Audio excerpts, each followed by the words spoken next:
There was a security camera positioned at the wrong angle to capture what happened, and a pool camera positioned at the right angle but facing the opposite way. For a split second, in a marble hallway 300 feet from the room where the ceremony was about to begin, no photographers were looking. That split second was enough.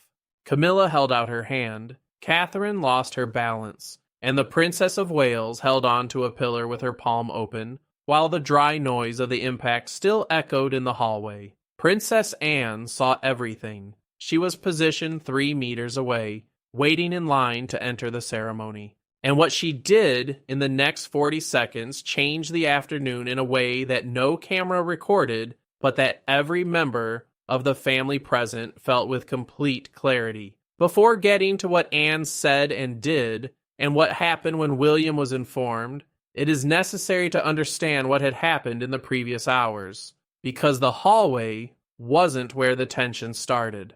It was just where she reached the point where there was no longer any way to contain her. The ceremony was one of the great occasions in the royal calendar, the kind that fills the program for months, requires weeks of coordination between multiple households, and places dozens of people in fixed positions in a sequence that any deviation makes immediately visible. Everyone who was in that building that afternoon was there because they were supposed to be doing something specific in the specific place they were instructed to be. The tension between Camilla and Catherine was not new that afternoon. Sources close to the royal household described the weeks leading up to the ceremony as particularly difficult. Planning for large events creates inevitable touchpoints between households, times when offices need to coordinate and individuals need to negotiate details that, in less fraught circumstances, would be resolved quickly.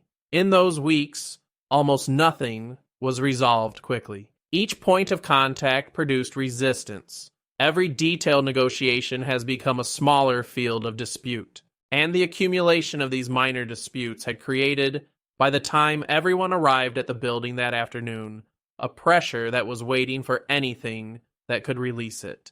Catherine had arrived early. She does this deliberately on big occasions, because arriving early allows her to read the room, adjust her position, and find the balance she needs before the cameras come into play and the real work begins. This habit is a tool she developed over years of high-stakes public appearances, and the people who work close to her recognize its value. Camilla arrived later. According to sources familiar with the situation, there was a disagreement over the sequence of arrivals, the kind of thing that rarely matters when relationships between households are working, and that matters enormously when they are not. Who arrives before whom, on a ceremonial occasion, is not a trivial detail within this family. It's protocol, and protocol is power disguised as logistics. The correct sequence had been established in advance. Catherine arrived in the correct sequence. Camilla arrived after. According to sources close to the situation, someone in her household had unilaterally decided that it would be more convenient without coordination with the Princess of Wales's office. When the two women met in the marble corridor, the issue of sequence was still unresolved between them. The ensuing conversation, described by sources familiar with the situation as tense from the first words, did not amount to a discussion in the sense of raised voices or direct accusations. It was in the precise tone this family uses when things are going really wrong. Cool, collected, with each word chosen to communicate something neither of them was willing to say explicitly. Catherine had positioned herself in front of a marble column when Camilla reached her. What happened next is described in slightly different ways by each source consulted, which is what happens when an event occurs quickly and without witnesses trained to record the details accurately. The point of convergence in the different descriptions is this. There was physical contact, it was initiated by Camilla, and it was sudden enough for Catherine to momentarily lose her balance. The column saved Catherine from falling. The sound of her palm against the cool marble was the sound Anne heard from 10 feet away. Anne didn't hesitate, did not evaluate, didn't process it. She moved. What the Princess Royal did in the next 40 seconds was not a speech. It wasn't a long, elaborate confrontation. It was a series of actions that were quick, precise, and completely free of the hesitation that anyone without decades of experience in managing crises within that situation would have. Institution would have made sense at that moment. First, she went to Catherine. Not for Camilla, for Catherine. He placed a hand on the Princess of Wales' arm, checked with a glance that she was all right, received a confirmation from Catherine with her eyes before any words were exchanged, and then turned away. Then he went to Camilla. What Anne said, according to sources present, was said in a voice low enough not to be heard by those further away in the corridor, and loud enough so that Camilla could not pretend she had not heard. Sources close to the situation describe the words as unequivocal about what had just happened, about the fact that it had been witnessed, and about the immediate consequences of it. Anne then did the thing that no one in this family's chain of protocol has the formal authority to do, but that the Princess Royal has the moral and historical authority to do in a way that makes refusal virtually impossible. She rearranged Camilla's position in the entry line, not dramatically, not visibly, with the efficiency of a woman who has spent decades in ceremonies and knows every variable that can be adjusted without the adjustment becoming a spectacle. The result was that Camilla was positioned so that when the doors opened and the entrance procession began, she and Catherine were separated by two family members between them. The closeness that had existed in the hallway no longer existed inside the room. The ceremony took place without further visible incident. The cameras captured what cameras always capture on these occasions: correct positions, composed expressions, the ceremonial machinery working exactly as it should. Nothing that had happened in the hallway was legible in any of the images, but William was informed before the ceremony was over. It wasn't Anne who informed him. According to sources familiar with the situation, it was a member of the security staff who had been positioned in the corridor and who, in compliance with the reporting protocol that applies to any incident involving the Princess of Wales, forwarded a report to the rightful person within the Prince of Wales's home. The report reached the phone of a senior advisor to William during the ceremony. The aide made the decision to inform the prince immediately rather than wait. William read the account once. Then he looked ahead, where the ceremony was continuing as if nothing had happened, and was absolutely silent for a period that those around him describe as longer than any previous silence they had seen in him. Then he continued to sit where he was, with his expression completely controlled, until the end of the ceremony. Because this is the discipline that this family imposes, and that William completely embodied, regardless of what is happening internally, the external work continues. But when the doors closed and the cameras left, what happened was different. William didn't look for Camilla right away. He looked for Catherine. According to sources close to the couple, this sequence was deliberate. He wanted to hear her description before doing anything else. Catherine was direct in her report, without additional dramaturgy, without exaggeration. She described what had happened with the precision of a woman who knew that what she said would matter, and who was therefore determined to say exactly what had happened and nothing more. After listening to Catherine, William sought out Anne. The conversation between them was short, according to sources familiar with the situation. Anne confirmed what she had seen. He described what he had done.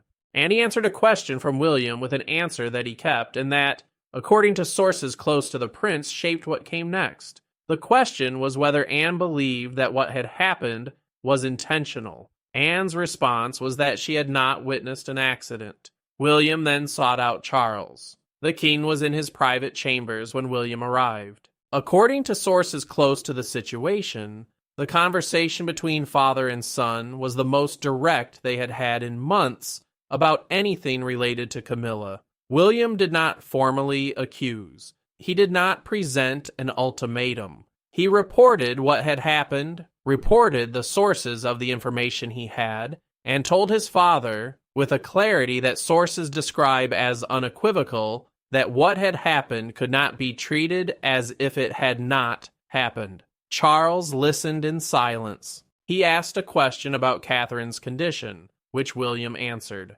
Then he was quiet again for a period that people familiar with his way of processing difficult information recognize as the silence that precedes a decision he has already made but is finding it difficult to admit.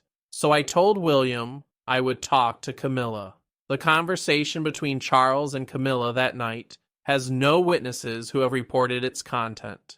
What those close to the king describe is the quality of what happened next. Camilla did not show up for the private dinner that had been planned for the night of that ceremony. An assistant reported that she was resting. Nobody asked anything else. Anne dined with William and Catherine. The presence of the Princess Royal at that dinner, on a night when Camilla was absent, was noticed by people who follow the family's movements with sufficient attention.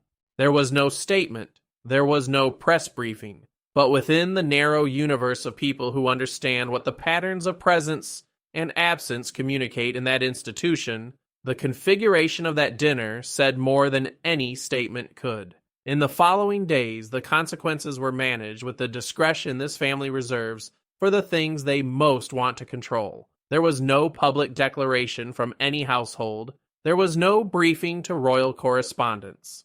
There were none of the mechanisms that the institution uses when it wants to influence how a story is told. The silence was total and deliberate, the kind that says everyone involved understands that any more words would turn something contained into an open scandal. Camilla made a public commitment 2 days later. She was photographed carrying out her duties with the usual composure that characterizes her in official appearances. The photographs were distributed, the coverage paragraphs were written, and nothing on the visible surface of his public life revealed what had happened in the hallway 2 days earlier. Catherine also fulfilled her commitments. She appeared in public 2 days after Camilla, at a different event, and the photographs that circulated showed what photographs of Catherine usually show: a woman completely present in the role she is performing, with no visible indication that anything out of the ordinary had recently occurred, and did not give interviews. This was also expected. The Princess Royal offers no commentary on dynamics familiar to any vehicle, and there was no reason for that to change. William was publicly silent. His schedule went as planned, but sources close to the prince described the following weeks as a period in which certain conversations about the management of shared spaces between households were treated with a degree of formality that had not previously been applied. Procedures that previously depended on common sense and goodwill were put in writing. Coordination that previously took place by informal telephone began to require documented confirmation. There was no announcement about these changes. They have simply become part of how things are done. This is the standard that William sets when he decides that something needs to change. No public confrontation, no statements, no dramatic gestures, changes in procedures, documentation where there was informality, structure where there was relationship dependence. It's like someone who has learned that the most durable way to establish a boundary is not to proclaim it, but to build it into layers of process that make breaking it progressively more difficult. Anne's reaction to the hallway incident was immediate and physical, the action of a woman who saw something happen and responded without calculating the political consequences of responding. But William's reaction was what shaped what that incident meant in the long run. And William's reaction was, as almost always, the slowest and longest lasting. Charles was caught in the middle, as he often is when tension between his wife and the rest of the family reaches a crisis point. The king loves Camilla, and this reality does not change. But the king also understands, with the clarity that institutional responsibility produces, that he cannot use royal authority to protect his wife from consequences of her own making. This boundary between personal love and institutional authority is one that Charles continually navigates, and the hallway incident forced him to navigate it more explicitly than either of them had planned. What remained, after the silence set in and the days passed, and the family's public life continued on the surface as it always does, was an understanding that didn't need to be articulated to be real, that the space between Camilla and Catherine had changed, that Anne had established something with her quick movement down the hall that couldn't be undone by the passage of time, and that William had built procedures around this that would make it harder for anyone to pretend that things were the way they were before. The ceremony was a success. The photographs were distributed. Newspapers covered the event with appropriate paragraphs. And beneath all of this, inside the walls where the cameras don't reach, a family had gone through another afternoon that changed something between them permanently. Princess Anne saw it, reacted, and what did she do in Quare NTA seconds? Established a record that none of those present will forget. William knew. He acted calmly, and what he built over the next few weeks ensured that the hallway's afternoon was not just an incident, but a turning point. Camilla remains queen. She will continue to carry out her duties and appear on occasions when her presence is required, but the ground beneath his feet within that institution has changed in ways that the title alone cannot reverse. And Catherine, who held a marble column in an empty hallway while the sound of the impact still echoed, went to the ceremony, performed every part of her role with the precision that characterizes her, and said nothing publicly about that afternoon. She didn't need to. Anne had already said what was necessary, word count, approximately 2,700 words. To understand why Anne's reaction had the weight it did, and why William built the procedures he did in the following weeks, it is necessary to look at what each of them represents within that institution and what that afternoon revealed about where real power is situated. Anne occupies a unique position in the British royal family that is rarely accurately understood by those observing from the outside. She is not in the line of succession in a practical sense. She has no ambitions within the institution in the sense of wanting a greater role than the one she already plays, and she carries decades of uninterrupted service that have created a kind of moral authority that doesn't come from title, doesn't come from proximity to the crown, and doesn't come from relationships of power. It simply comes from having done the job consistently and without scandal for longer than most of the people working around it have had an adult life. This moral authority is invisible until the moment it is exercised, and when it is exercised, people around understand its weight immediately because they recognize where it comes from. When Anne moved toward Catherine in that hallway, no one who was present needed an explanation as to what that movement meant. They understood because they know who she is. Camilla also knows. And that, according to sources close to the situation, is what made the afternoon particularly difficult for the queen consort, being confronted not by someone who resented her personally, not by someone with a political agenda within the family, but by a woman whose only interest here was what she had seen happen, and who had the moral authority to respond to it in a way that Camilla could not easily refute. William constructed the procedures with the same logic that guides all his decisions about how the monarchy should work. He doesn't rely on goodwill to maintain boundaries that matter. Trust in structure.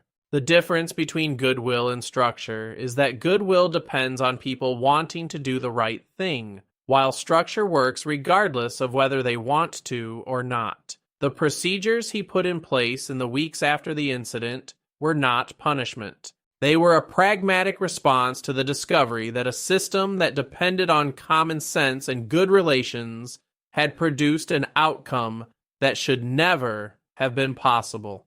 The question that remains, after everything is reorganized and the surface returns to what appears normal, is what the hallway incident reveals about the state of relationships within that family in a broader sense. Not just between Camilla and Catherine, not just between Anne and Camilla, but about the overall structure of how the tensions that exist in this family are or are not managed. The answer the incident offers is not comfortable for anyone who wants to believe that things are fine within those walls. The tensions that produced that moment in the hallway were not created that day.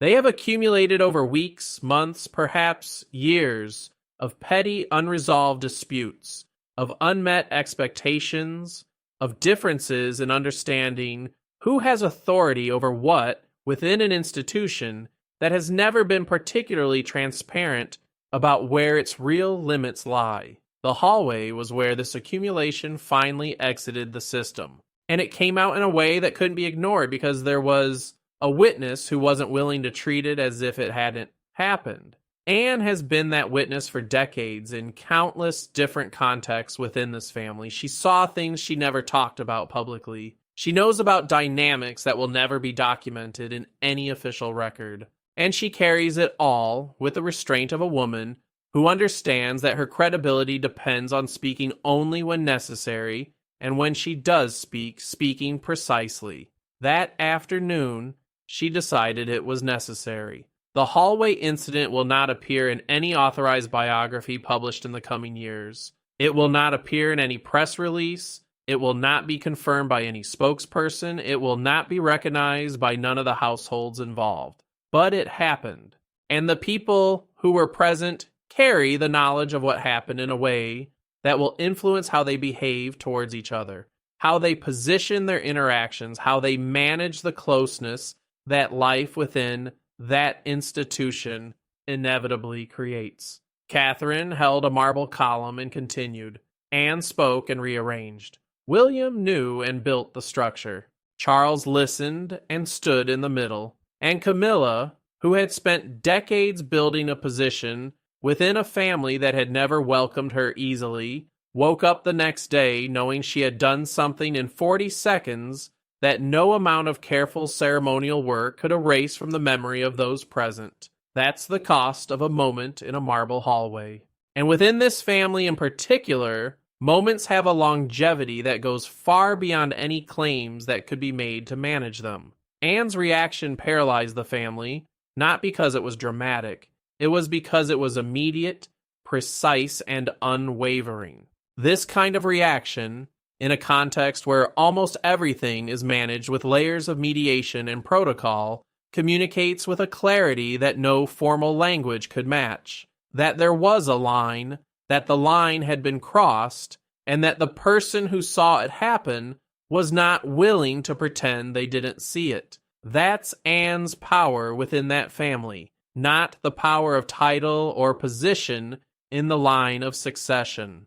The power of someone who spent 50 years doing the job without scandal, without a personal agenda, and without the kind of interest that would make his word suspect. When she moves, people around her know why she is moving, and that clarity is more intimidating than any title could be. The hall became quiet after the doors opened and the entry procession began. The ceremony took place as planned. The photographs were distributed, and beneath all this, the family carried into the afternoon the weight of having gone through yet another moment that changed something between them in a way that the careful language of protocol could not contain. What makes this episode different from other tensions this family has navigated over the years is the specific combination of elements that converged in that hallway. Anne's presence as a witness, William's immediate response, and Charles's inability to simply make the problem go away with the king's authority. In previous situations, when tensions reached critical points within that family, there was always the possibility that the sovereign would intervene in order to contain the situation before it produced permanent consequences. This mechanism has worked many times over the decades. It worked because the people involved allowed it to work, accepting that royal authority could rewrite the meaning of a moment. What the hallway incident revealed is that this possibility has limits. Charles can decide many things. You can't decide what Anne saw. You cannot decide what security personnel reported. He cannot decide what William built in response to what was reported to him. And it cannot decide how Catherine carries the knowledge of what happened. Royal authority can contain a lot. It cannot contain the memory of witnesses who are unwilling to rewrite it for institutional convenience. William has understood this since he was young enough to observe how incidents are managed within that institution. He's seen what happens when incidents are suppressed rather than addressed. They don't go away. They accumulate. And they return in a different form, later, in different circumstances, with a force that the original suppression did not prevent, but only postponed. The procedures he put in place in the weeks following the incident were built on this logic. It's not possible to erase what happened in the hallway, but it is possible to build a structure that makes it less likely that something similar will happen again, and that, if it does, it is recorded in a way that does not depend solely on the memory of those who were present. Anne understands this logic intuitively because she has spent decades operating within an institution that prefers vague memory to inconvenient documentation. She chooses to act in ways that leave as little trace as possible while still producing the necessary effect.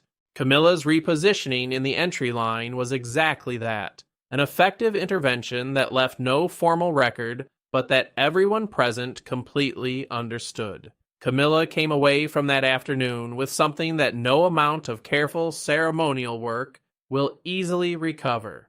The awareness that she had been seen doing something she should not have done by someone she was not willing to remain silent about having seen, and that the prince who will one day be king had been told about it and responded no with repartee, but with structure. The structure is what remains. The anger passes, the procedures remain. This is the nature of the power that William is building within that institution, before he even inherits the title that will make that power formal. He doesn't need to confront.